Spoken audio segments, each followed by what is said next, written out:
estamos tal vez ahora en esta época que no podemos salir, en estas semanas que estamos encerrados, estamos consumiendo, no sé si alimentos, ¿no? Pero tanta información que tenemos un ruido mental que de repente nos hace difícil poder distinguir entre la voz de Dios y tantas cosas que están dando vueltas allí.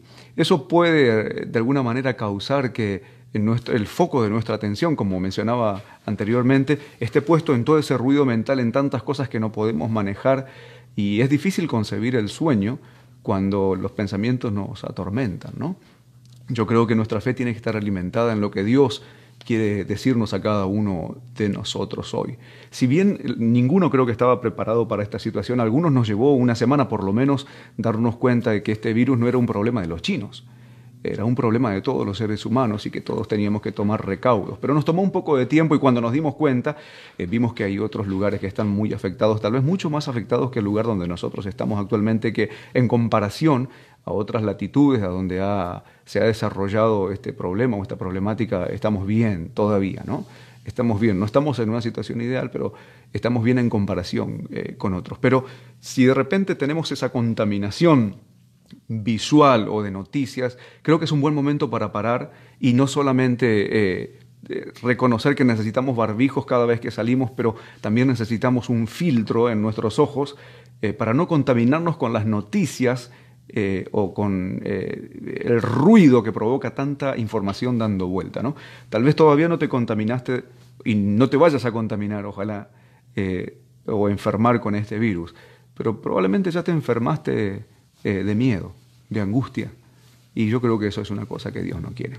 Así que quiero ir a algo básico que le corresponde a cada uno de nosotros y entender que todavía tenemos un pastor y que ese pastor cuida de cada uno de nosotros.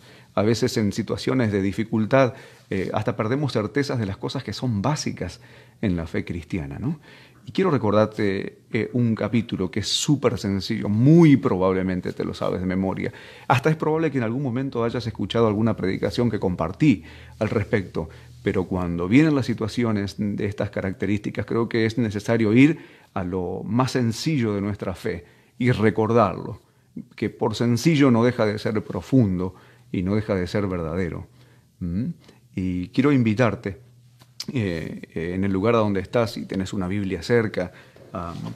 Creo que estamos desarrollando otra metodología también de culto, ¿no? Pero quiero compartirte esto tan sencillo que es el Salmo 23. Y quiero que lo repasemos juntos. Si alguno de ustedes tiene algún pensamiento, una idea que quiera compartir con los demás que están mirando, bienvenido. Tenemos la oportunidad que así sea. Mándele una palabra de esperanza, un cariño a alguien que usted ve que está conectado y comparta con alguna persona que siente que está desesperando en este momento porque no tiene a dónde aferrarse, no tiene una esperanza a la cual aferrarse, algo que esté por encima de cada uno de nosotros. El Señor es mi pastor. Y quiero recordarte que ese pastor que cuida de sus ovejas no tiene coronavirus. Nosotros desesperamos como casi con la sensación de que estamos abandonados, ¿no? Tengo la impresión de que algunos con los cuales hemos hablado esta semana en el Centro de Ayuda de Fuerzas para Vivir, puedo comparar la situación de ellos como los discípulos que caminaban a Emaús, que estaban con un Dios muerto, que no esperaban que al Señor Jesús lo crucificaran. Y entonces todas las esperanzas que ellos tenían se habían diluido bajo la presión que sentían ahora de que el Dios al cual le habían creído y a quien se habían entregado ahora estaba colgado en un madero y estaba yendo a ser sepultado. Pero quiero decirte, mi amigo, cualquier cosa que el Señor permite en esta vida es por el bien o por un bien mayor en la vida de sus hijos. Yo sé que es difícil abstraerse de esta circunstancia. El mero hecho de abrir la nevera y encontrar tal vez menos provisión que en otros tiempos nos da pánico. O incluso hay gente que está peleándose en supermercados por papel higiénico y eso nos muestra el nivel de angustia o dependencia de las cosas que nosotros tenemos. Pero sí hubo un pueblo que fue capaz de caminar 40 años en el desierto y a quien Dios al final del camino le dijo: miren ustedes que se quejan, miren las sandalias de ustedes. Están iguales que el día que salieron de donde yo los saqué. ¿Cómo no voy a tener cuidado de cada uno de ustedes para lo que venga para el futuro? ¿Mm? Hay generaciones que se levantaban a la mañana y simplemente salían a recoger la comida, salían a recoger el maná, y que nacieron aprendiendo que la provisión venía de Dios. Y creo que ustedes y yo, que estamos en este peregrinaje, que no nos podemos salir de este camino, que no hay forma de escapar de esto, nosotros podemos ser conscientes de que nuestra vida como pueblo está de alguna manera u otra destinada a pasar por las mismas pruebas que pasó el pueblo de Dios, y a través de las cuales lo conoció más de cerca y aprendió a aferrarse día a día, ¿no? El Señor es mi pastor, no me va a faltar nada. Lo dice una persona que fue perseguida y que muchísimos años después de que Dios le mostró que estaba con él para que algún día fuera un rey, llegó a ese trono. Debió pasar miles y un problemas para poder llegar hasta donde Dios lo había imaginado o había puesto el sueño en el corazón de él cuando Samuel fue y lo ungió, el rey David. Entonces dice que me va a llevar a lugares delicados para hacerme descansar. Pero para llegar a esos lugares delicados seguramente el pastor te tiene que hacer atravesar el desierto. Él quiere llevarte a lugares delicados, pero también tenemos que saber que el camino para llegar hasta esos lugares no es fácil. Pero Él nos lleva a esos lugares delicados. Junto a aguas de reposo me va a pastorear.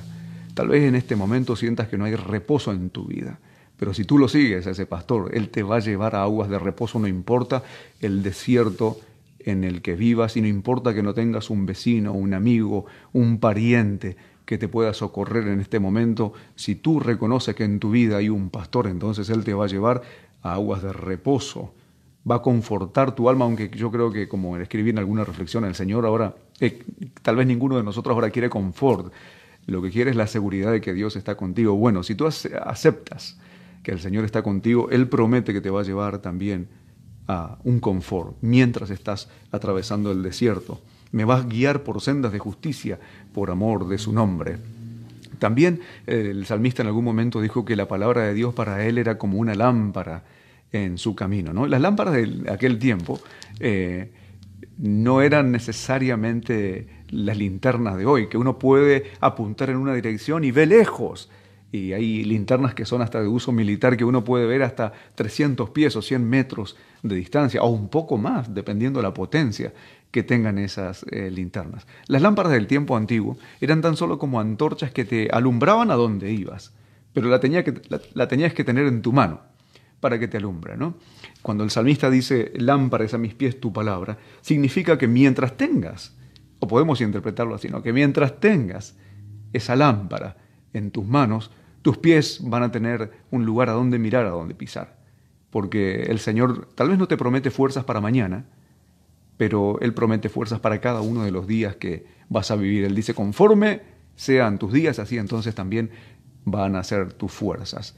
En este momento yo quiero simplemente que pienses como una oveja, que mires un pastor, que no mires el desierto, que mires para adelante y sepas que hay alguien que te guía y que nunca, nunca, nunca te ha fallado. Y aún más, quiero que en este momento hagas el ejercicio de pensar, por lo menos por unos segundos, mientras te abstraes de todas las noticias que de repente causan pánico en el mundo, que pienses en esto, que el Señor te está guiando y nunca te va a llevar a un lugar a donde no vayas a encontrar bendición. Ese es tu Dios. Es un Dios que no es un padre abandónico. Es un Dios que está atento a las necesidades de sus hijos y, como siempre digo, es un Dios que tiene el corazón de papá. Si tú eres papá o mamá, miras al interior de tu hogar y ves tus niños como los míos, jugando con algún autito o pintando, en ningún momento pensarías que lo vas a abandonar cuando las cosas se ponen difíciles, ¿verdad?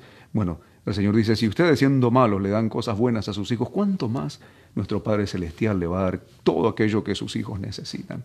Tenemos un Padre bueno, como lo llama el libro sagrado, ¿no? Aunque ande en valle de sombra y de muerte, no voy a temer, porque tú estarás conmigo. Eso no significa que no vamos a tener la tentación de temer. Simplemente significa de que, aunque tengamos la tentación, podemos mirar al pastor y hacer la decisión de no temer mientras estamos siendo guiados por él cuando nos lleva a un lugar en específico, ¿no? Aunque adelante, atrás, yo te voy a cuidar. Tu vara y tu callado me infundirán aliento. Yo siempre digo que la vara no es la que Dios utiliza para castigar, sino que es la vara que el pastor usaba para tomar del cuello a sus ovejitas y guiarlas cuando ellas erraban del camino. Como ustedes saben, las ovejas no tienen sentido de dirección, no, son animalitos que no se saben defender, no saben buscar alimentos. Ellos comen lo que está ahí, pero uno tiene, como pastor, tiene que llevarlos al lugar donde deben comer, ¿no? Entonces son animalitos sumamente intensos y al no tener sentido de orientación, una herramienta súper necesaria para un pastor era la vara y el cayado a través de los cuales las iba guiando cuando erraban del camino, mientras él los llevaba a un lugar o las llevaba a un lugar seguro, ¿no? Pones una mesa delante de mí en presencia de los que me angustian. Ninguno de nosotros quisiera tener personas que la angustian o situaciones que lo angustian. Pero él dice que frente a esas situaciones él nos va a honrar y nos va a sacar en victoria delante de todas esas situaciones que nos pueden tal vez quitar el sueño en días o en situaciones como estas, ¿no?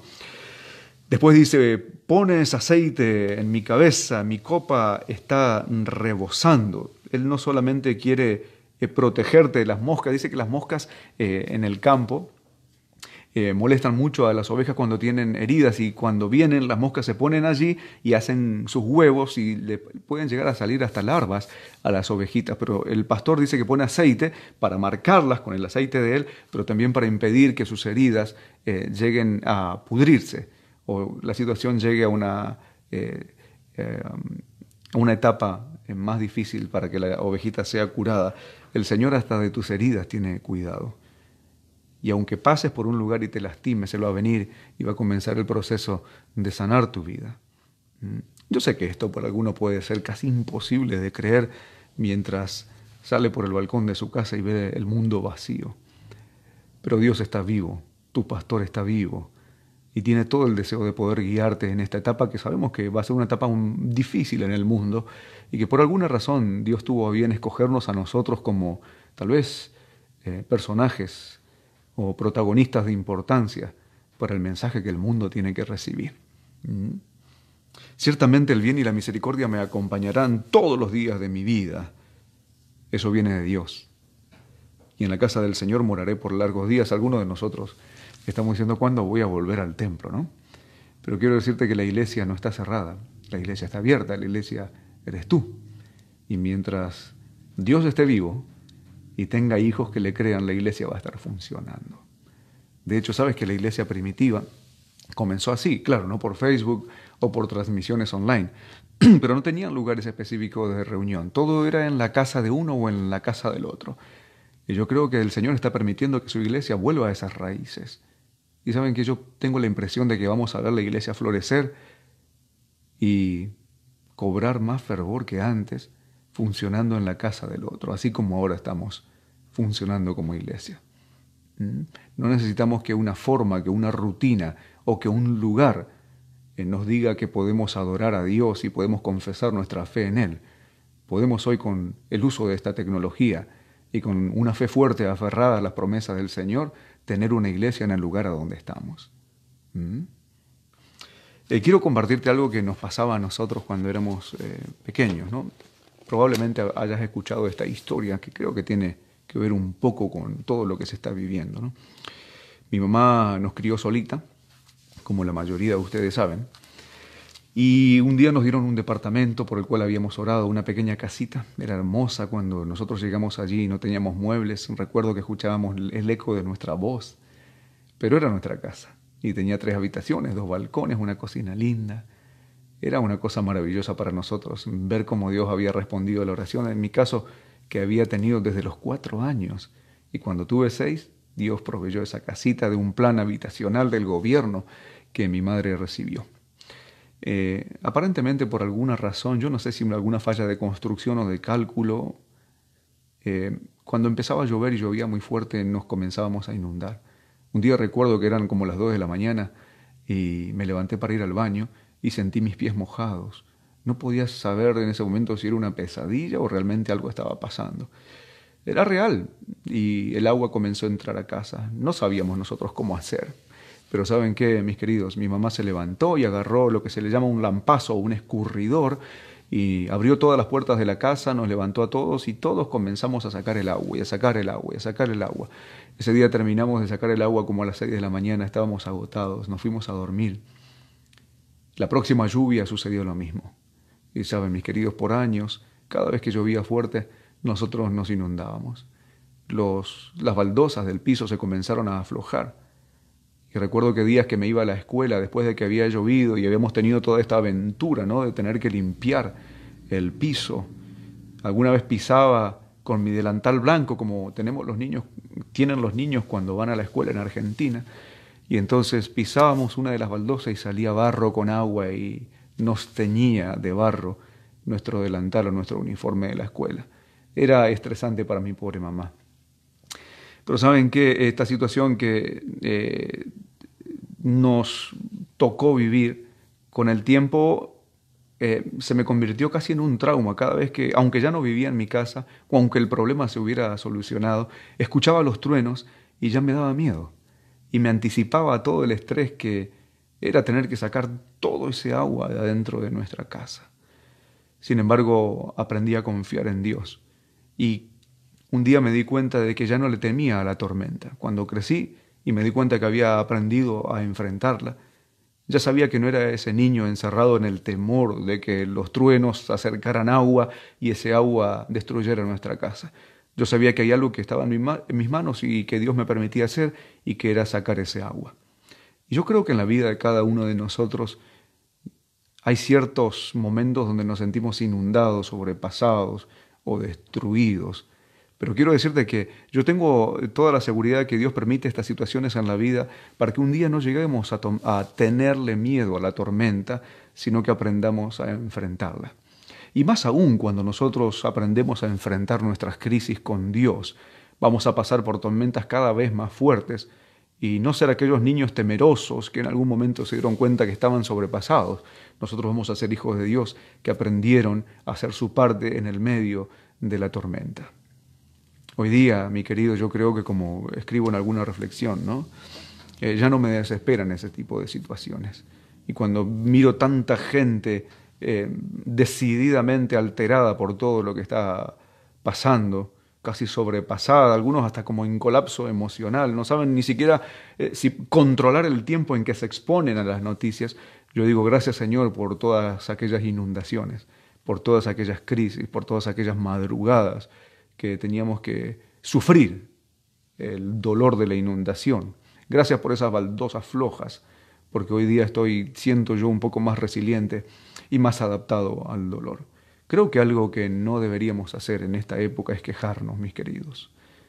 Creo que necesitamos aceptar con entereza esto que Dios permite, entenderlo como un llamado de atención, saber que nosotros tenemos un papel fundamental para cumplir en la historia y que nos ha sido asignada esa responsabilidad, la cual debemos asumirla con fe y, como mencioné al principio, con los cimientos puestos en las promesas y en la palabra de Dios. Me gustaría que cada uno de nosotros tengamos también un espíritu de oración. Yo creo que en los momentos donde siento angustia y me arrodillo, tengo esa impresión de que se cumple lo que el Señor dice: vengan a mí todos los trabajados, los que están cansados, están angustiados, y yo les voy a quitar la carga para que descansen en mí. Si nosotros tenemos ese ejemplo, es muy seguro que las personas que están alrededor de cada uno de nosotros va a poder aprender a través de nuestro ejemplo. Nuevamente quiero dejarles saber que como iglesia estamos allí para servirle. Tal vez estamos un poco limitados por lo que manda el gobierno de la ciudad y las restricciones propias de la protección que se le quiere dar al pueblo, ¿no?, o a esta ciudad. Pero en la medida de nuestras posibilidades, estemos a la par de aquel que está sufriendo, y sobre todo, más que la solución material, que además es importante, acerquémonos para transmitirle un poco de esa fe que el Señor nos regala en este tiempo difícil a aquellas personas que lo están necesitando. Como siempre digo, les dejo un cariño grande para cada uno de ustedes, un abrazo fuerte de su iglesia. Dios no tiene coronavirus, Él está vivo, está sano y es capaz de venir a sanar a su pueblo, a sus hijos, y a mostrarse como un Dios presente en la vida de cada uno de sus hijos. Que el Señor les bendiga, que tengan un muy feliz sábado, y tenemos el agrado de poder estar por lo menos en contacto a través de este medio, que estoy seguro que la iglesia cada vez va a poder adaptarse mejor a este cambio y ofrecerle un servicio a través de la social media. Que el Señor les bendiga, ánimo, adelante, y como dice la palabra, cuando miren todas estas cosas, pongan los hombros bien erguidos, derechitos, miren hacia adelante, porque la redención que les tengo preparada está cerca. Que el Señor les bendiga.